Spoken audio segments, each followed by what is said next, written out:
보신지라. 제자들이 물어 이르되 라삐여, 이 사람이 맹인으로 난 것이 누구의 죄로 인함이니까? 자기니까 그의 부모니까? 예수께서 대답하시되 이 사람이나 그 부모의 죄로 인한 것이 아니라 그에게서 하나님이 하시는 일을 나타내고자 하심이라. 아멘.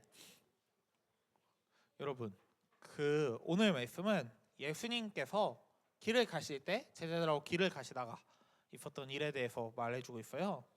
예수님과 제자들이 길을 갈 때 한 사람을 만나게 돼요. 어떤 사람이냐면 눈이 보이지 않는 한 사람이었어요. 눈이 보이지 않는 한 사람이었어요. 자, 눈이 보이지 않는 한 사람을 만나게 되는데 그때 제자들은 한 가지 질문을 가지게 됩니다. 어떤 질문이냐면 왜 이 사람은 보지 못할까예요. 왜 이 사람은 태어날 때부터 보지 못할까라는 질문을 가지게 돼요. 왜 이 사람은 태어났을 때부터 눈을 못 봐서 이 세상을 못 보고 자신이 살아가는 이 세상도 보지 못하고 이 자연 광경도 보지 못할까? 이런 생각을 가지게 돼요.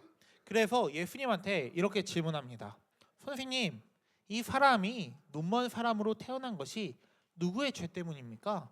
이 사람의 죄입니까? 부모의 죄입니까?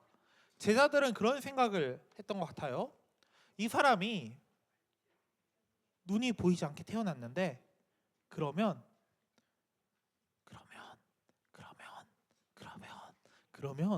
뭔가 이유가 있을 거야 라는 생각을 한 거예요. 이 사람이 눈 보이지 않게 태어났으니 뭔가 이유가 있을 거야. 그러면 둘 중 하나일 거야 라고 생각을 했어요. 첫 번째는 이 사람이 뭔가 죄를 지었다.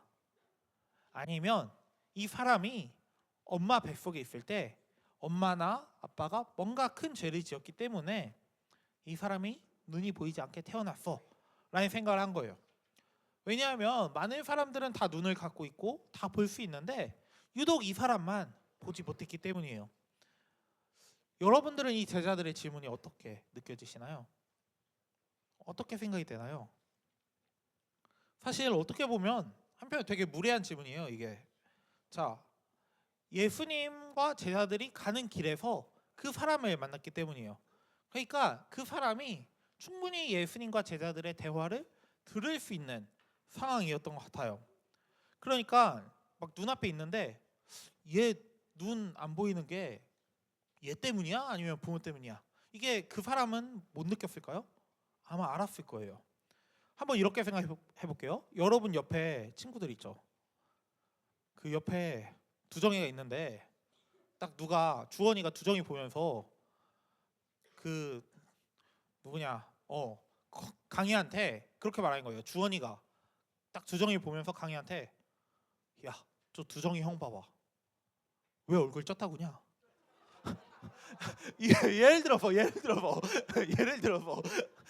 예를 들어서 야, 왜 두정이 얼굴을 저렇게 생겼어? 쟤 뭔가 하나님한테 큰 죄 지은 거 아닐까? 죄 지었니? 자, 뭔가 죄 지은 거 아닐까? 아니면 부모님이 뭔가 잘못했기 때문 아닐까? 이렇게 생각을 해볼게요. 예시로.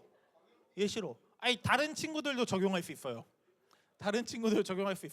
예를 들어서 지호가 있는데 지호가 희원이를 보면서 야, 너는 왜 성격이 그따구야? 너가 뭔가 하나님한테 죄 지었지?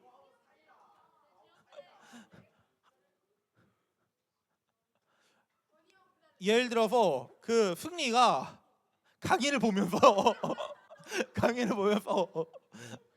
너 얼굴이 그렇게 생긴 거 보니까 너가 안경을 쓴 거 보니까 너가 공부를 못하는 걸 보니까 네가 하나님한테 뭔가 죄를 지었어. 네가 멍청한 거 보니까 하나님한테 뭔가 죄를 지었어 라고 이야기한다면 여러분들이 그런 상황에 그 말을 듣고 있다면 어떤 마음이 들까요? 슬프겠고 약간 짜증이 나고 얘는 되게 무례하네? 라는 생각을 하게 될 거예요. 우리가 이렇게 바꿀 수 있는 거죠. 그러니까 눈먼 사람한테 이 사람이 얼굴 못생긴 것이 누구의 죄 때문입니까? 엄마 때문입니까? 지 때문입니까? 약간 이런 말을 들었을 때 되게 기분이 나쁠 수 있어요. 근데 사실 우리가 이런 질문을 되게 많이 하고 살아가요. 제가 어릴 때 유행어가 하나 있었거든요. 아, 좀 그래서 제가 어릴 때 그런 말 많이 했어요. 네 얼굴 네 얼굴이라는 그 유행어가 있었어요. 약간 뭐 하면은 네 얼굴 하면서 네 얼굴 못생겼다. 그러니까 이런 식으로 놀렸던 적이 있어요. 근데 약간 오늘 말씀에서 제자들이 예수님한테 한 질문이 딱 이런 거예요. 도대체 왜 이 사람이 왜 이렇게 생겼고 왜 눈을 못 보게 되었을까? 네 때문이냐? 아니면 부모님 때문이냐? 해요. 사실 어떻게 보면은 되게 말도 안 되는 이유긴 해요. 잘 생각해 보면 조금 이상한 질문이기도 해요. 도대체 이 사람이 눈이 어두운 게 도대체 이 사람이 어떤 죄를 지어서일지 부모님이 죄를 지어서일지 어떻게 알겠어요? 그런데 사실 우리가 은근히 이런 질문을 많이 하고 살아갑니다. 근데 어떻게 많이 하냐면 남한테 하는 질문이 아니라 나 자신을 향해서 이런 질문을 많이 해요. 이런 질문으로 바뀔 수 있어요. 도대체 나는 왜 이럴까? 내 인생은 왜 이럴까? 이런 질문으로 많이 바꿔서요. 한 가지 예를 들면 제 주변에 한 친구가 있는데 그 친구가 이 말을 되게 많이 해요. 내 인생 왜 이럴까? 도대체 나는 왜 이럴까? 이런 질문을 많이 해요. 그 친구가 되게 똑똑해요. 진짜 똑똑해요. 외국어만 3개 국어를 해요. 제가 아는 것만. 3개 국어라고 한국어 빼고 3개 국어라고. 자, 대학교도 여러분 들으면 다 알 법한 대학을 나왔어요.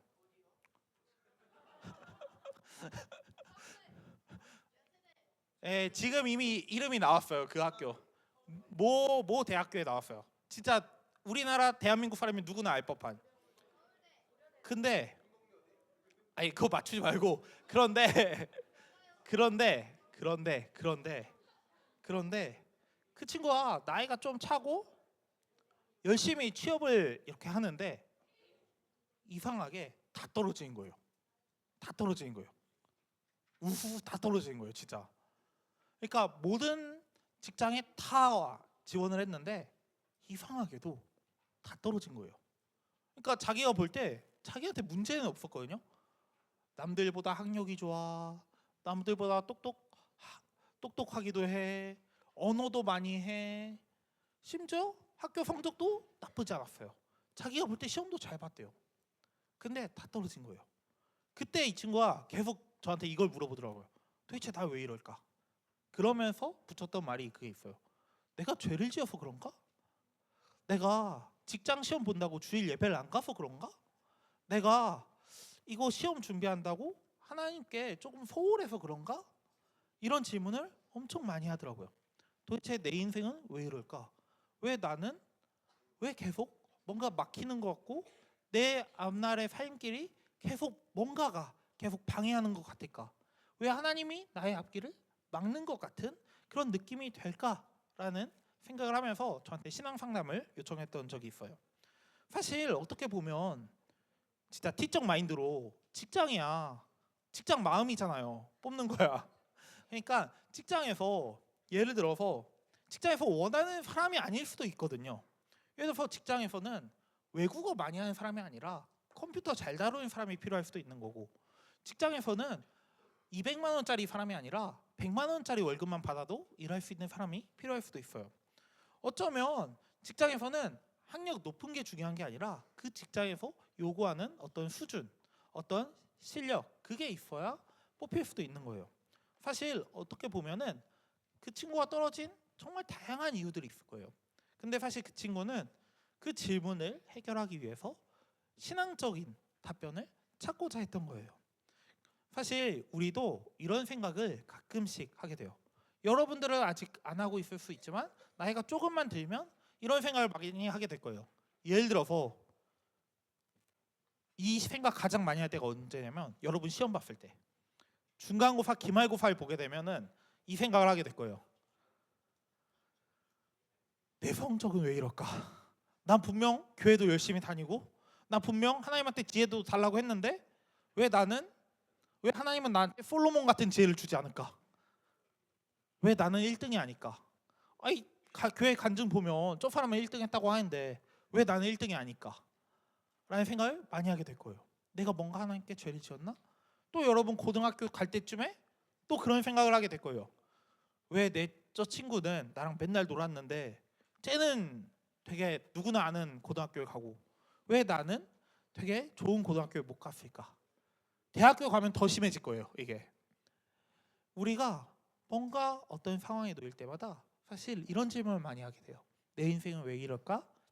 왜 하나님은 나를 뭔가 막는 것 같을까? 내가 뭔가 죄를 지었나? 이런 생각을 많이 해요. 지금 현재 너무나도 그리고 오늘 우리가 읽은 요한복음 9장 말씀은 바로 이 질문에 대한 답을 주는 말씀이에요. 바로 요한복음 9장이 우리에게 어떤 불행이 주어졌을 때, 어떤 어려움이 주어졌을 때 그게 왜 때문이냐, 누구 때문이냐, 무엇 때문이냐 이거에 답을 해주는 말씀이에요. 예수님께서 제자들이 예수님한테 이 질문을 했어요. 이 사람이 눈이 어두운데 누구 때문입니까? 이 사람이 뭔가 죄를 지었습니까? 아니면 부모님이 뭔가 죄를 지었습니까? 라고 물었을 때 예수님께서 조금 특이한 말씀을 하세요. 바로 이렇게 말씀하십니다. 이 사람이 죄를 지은 것도 아니요 그의 부모가 죄를 지은 것도 아니다. 하나님께서 하시는 일들을 그에게서 드러내시려는 것이다. 우리는 나를 보내신 분의 일을 낮 동안 해야 한다. 예수님께서는 일단 두 가지를 말씀하세요. 이 사람이 죄를 지어서도 아니고 이 사람의 부모의 죄를 지어서도 아니다. 예를 들어서 승리가 예배 시간에 하품을 하는 것이 승리가 죄를 지어서도 아니고 승리의 부모님이 죄를 지어서도 아니다 라고 하는 거예요. 그러면서 어떤 말씀을 하시냐면 하나님께서 하시는 일들을 그에게서 드러내시려는 것이다 라고 해요. 여러분은 이 말씀이 어떻게 느껴지시나요? 저는 이 말씀 처음 봤을 때 딱 그런 생각이 들었어요. 하나님이 이 사람을 처음에 눈이 보이지 않게 태어나게 하셨는데 그 이유가 뭐냐면 딱 예수님이 이 땅에 내려왔을 때 뭔가 자신의 능력을 드러내게 하시기 위해서. 이 사람이 애초부터 하나님 계획 안에 있었고 그 하나님의 계획으로 이 사람의 눈이 딱 띄었을 때 예수님이 하나님의 아들이라는 걸 드러내기 위해서 그런 말씀인가? 라는 생각을 했어요. 그런데 성경 원문을 보니까 좀 다르더라고요. 제이미 숄츠라는 사람이 이렇게 번역을 했거든요. 이게 좀 더 맞아요. 이 사람이나 그의 부모가 죄를 지은 것이 아니다. 그러니까 이 사람이나 그의 부모 때문에 이 사람이 눈이 먼 것이 아니다. 그에게서 하나님의 일이 나타나기 위해서 우리는 낮 동안 나를 보내신 분의 일을 해야 한다. 이게 하나님의 일이 나타나기 위해서 그 사람의 눈이 먼 것이 아니라 예수님께서는 제자들한테 다른 말씀을 하신 거예요. 이 사람이 눈이 먼 것이 일단은 부모 때문도 그 사람 때문도 아니야. 그런데 우리가 해야 될 게 있는데 그게 뭐냐면 하나님의 일을 나타나기 위해서 우리는 지금 낮 동안 우리가 살아서 숨 쉴 수 있는 동안에 하나님의 일을 해야 돼. 우리가 이 눈 어두운 사람 있지? 그 사람이 뭔가 죄를 지었을지 부모가 죄를 지었을지 그건 중요하지 않아. 근데 이 사람이 지금 어려운 상황에 처해 있고 불행한 상황에 처해 있어. 그때 우리가 할 거는 하나야. 하나님께서 이 사람에게 하고자 하시는 일, 하나님께서 이 사람에게 역사하시고 싶어하는 일을 우리가 해야 돼라고 말씀을 하신 거예요. 오히려 예수님께서는 제자들에게 다른 말씀을 하신 거죠. 제자들은 그 불행의 원인을 찾았어요. 제자들은 도대체 이 사람이 왜 눈이 어두웠을까? 이거를 막 토론했어요. 근데 예수님께서는 그 토론을 멈추셨어요. 그리고 오히려 어떻게 말씀하시냐면 이 사람을 도와줘서 하나님의 영광을 우리가 드러내야지. 지금 뭐 하고 있는 거야? 네가 그거 그렇게 이야기해서 이 사람이 뭔 상관이야 그게. 우리가 옆 친구 얼굴 보면서 야 쟤는 얼굴이 왜 저렇게 생겼을까? 쟤는 왜 뭔 죄를 지었을까? 이 얘기하는 게 뭔 상관이야? 내 옆에 친구가 어려움에 처해 있다면 그걸 도와줘야 맞는 게 아니겠어? 라고 하신 거예요. 그리고 예수님께서는 그 사람에게 다가가셔서 그 사람의 눈을 거쳐 주십니다. 사실 많은 사람들이 그 사람을 보면서 되게 철학적으로 고민을 하고 도대체 그 사람이 눈이 어두웠을까? 왜 어두웠을까? 이걸 엄청 고민을 할 때 예수님께서는 그 사람을 치유해 주신 거예요. 사실 우리도 가끔씩 그럽니다. 가끔씩 그래요. 내 인생이 왜 이럴까? 나는 왜 이렇게 가끔은 힘들까? 라고 생각을 해요. 근데 예수님께서는 그때 우리에게 별로 답을 안 해주신 것 같아요. 네가 이걸 잘못했으니 너 인생 그래 라고 그렇게 명확하게 답을 주시진 않는 것 같아요. 그런데 한 가지 확실한 거는 예수님께서는 우리에게 다가오시고 우리를 위로해 주시는 분이라는 거예요. 예수님께서는 2000년 전에 이 땅으로 오셨어요. 그리고 이 땅으로 오셔서 우리에게 너 왜 죄를 지었어? 너 왜 하나님한테 떠나갔어? 라고 혼내지 않으셨어요. 막 법정에서처럼 우리를 이렇게 우리의 죄를 낱낱이 까발리고 우리에게 벌을 주고 하지 않으셨어요. 오히려 우리를 대신해서 우리의 죄의 문제를 대신해서 우리의 죄의 문제를 해결하기 위해서 십자가에 달려서 돌아가셨어요. 예수님께서는 우리가 죄를 지었을 때, 우리가 하나님을 떠났을 때 그 원인을 분석하신 것이 아니라 그 문제를 해결해 주시고자 했어요. 예수님께서는 그래서 우리 곁으로 오셨고, 예수님께서는 그래서 우리를 대신해서 십자가에 지셨고, 우리를 대신해서 모든 고난과 고통을 받으신 분이에요. 지금 우리는 사순절 기간을 지나고 있어요.